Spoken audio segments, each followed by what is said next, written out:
So I want to offer a cautionary tale, and again, having both read your book and also the notes that you kindly sent me before this.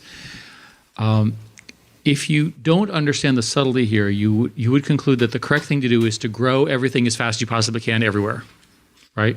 So let's just make as many engineers, as many salespeople, as many products, and so on and so on. That completely does not work. And it doesn't work because no product shall ship before it actually works, right? And the way you build great products is you have small teams with strong leaders who obsess over trade-offs, and they push things off, and they say, we've got to get it done, and they put a lot of pressure on the team, and they work all night, and they produce a product that just barely works. Okay, the original, use non-Google examples, the original iPod just barely worked. Look at what it became. People remember the original iPhone. No apps, right? Everyone's forgotten that.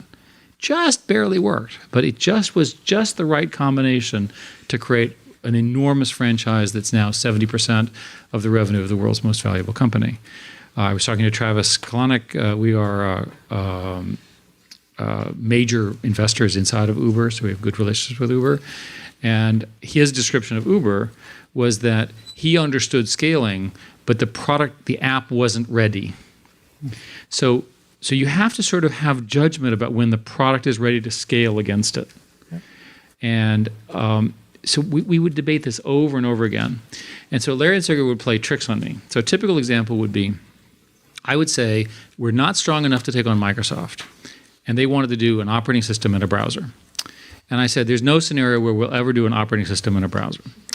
And because Microsoft will kill us, and I don't want to get killed. We're a small company, and yes, you're very smart, and yes, we're full of smart people, and yes, we have lots of revenue. These guys can kill us because I'd been previously killed in the previous jobs.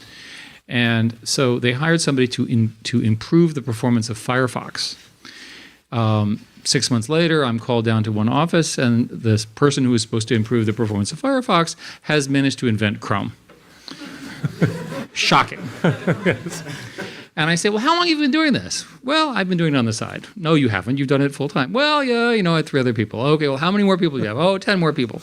Well, did Larry and Sergey know about this? Larry and Sergey encouraged it. I said, those assholes, right? It's just, I knew it. I knew they were going around me, right? Okay? Yes.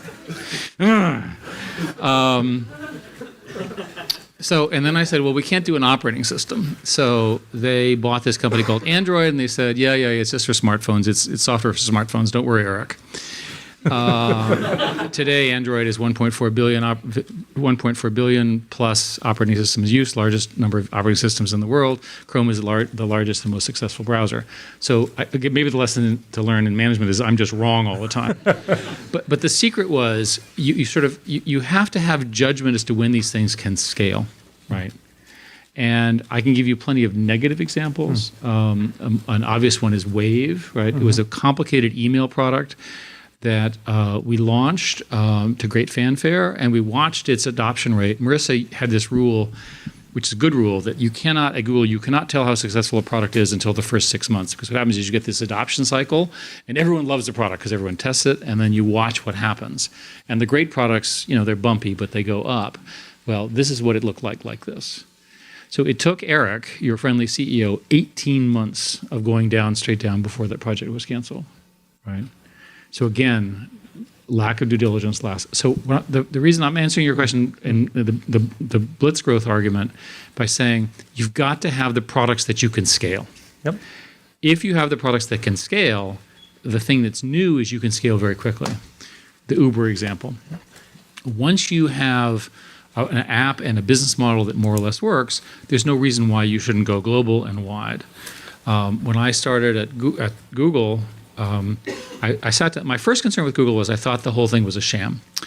The company was using QuickBooks for its accounting, and I was convinced that there were errors. So I asked to be shown the actual cash balance in the bank. There was, in fact, cash in the bank, which was shocking to me. So then the sales guy, his name was Omid, who's now just gone off to Twitter, I said, okay, well, where's this money coming from? He said, well, we have Salesforce, we sell these ads. Who clicks on these ads? Well, nobody. Well, okay, whatever. It must be some fake thing. So we investigated, we decided people really were clicking on these ads. So I said, well, how many clicks do you get outside of America? And he said, well, none. He said, well, no, you have lots of traffic.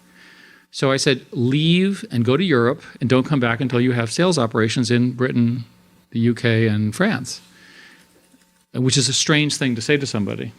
So this is a month after I'd started. And so he left. And he came back in 3 weeks, having set up those operations. Today, the operations he set up contributes 60% of the profits of a $60 billion corporation. Right? Yep. So in hindsight, I should have done it a month earlier.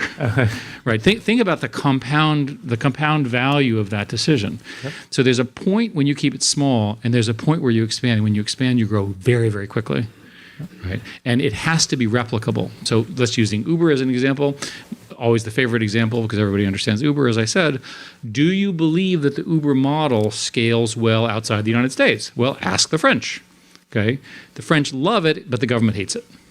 Right? So they need two problems. They need a scalable app and they need a scalable negotiation strategy with the governments.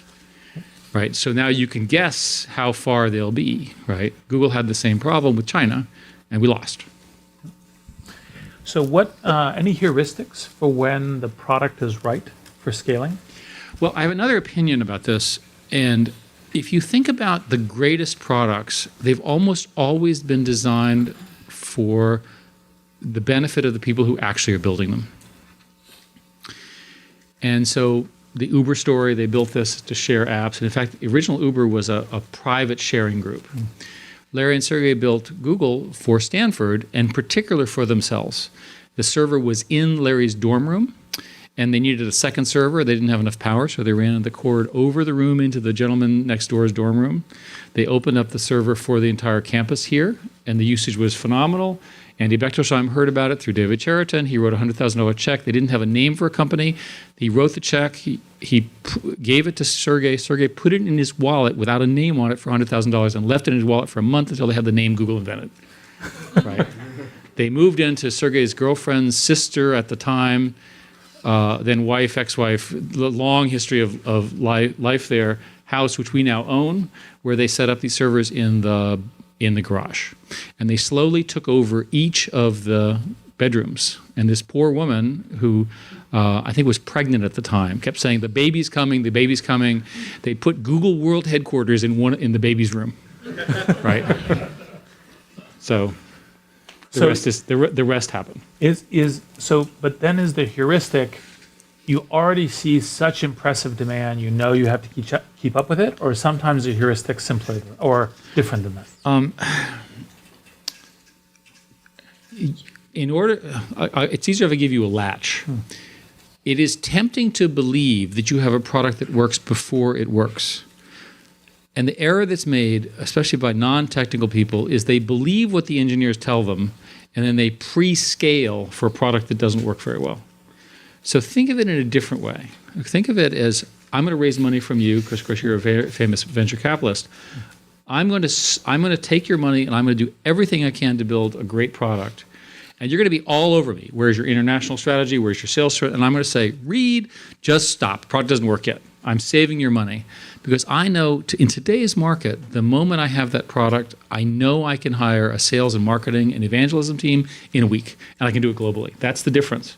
So think of it not as the measure that I described here, but rather as a funnel, which is very tight, and then there's a global expansion period. And I think that's the essence of what you're trying to say in your book, which is there's a point where the sum of all of this, it's like this huge push, right? But you have to time it right. Now, how do you know? Well, one is people use the product itself. Let me give you there are lots of failures in my case. Let's use Wave. Nobody at Google used Wave. Okay? Other people did. And by the way, they were really nice and really energetic. They're not using it anymore. They were just like caught up in the hype. Right? How many people do you see walking around Stanford using Google Glass? Anyone here wearing Google Glass? I don't see it. Okay. Let's keep going through the list, right? Yep. Again, maybe it's just we're at version 1 and we need version 1.1. Maybe we need just a small change, and then boom. Right. Those are two examples. You can pick hundreds of examples in Google. Thank goodness you've all forgotten them.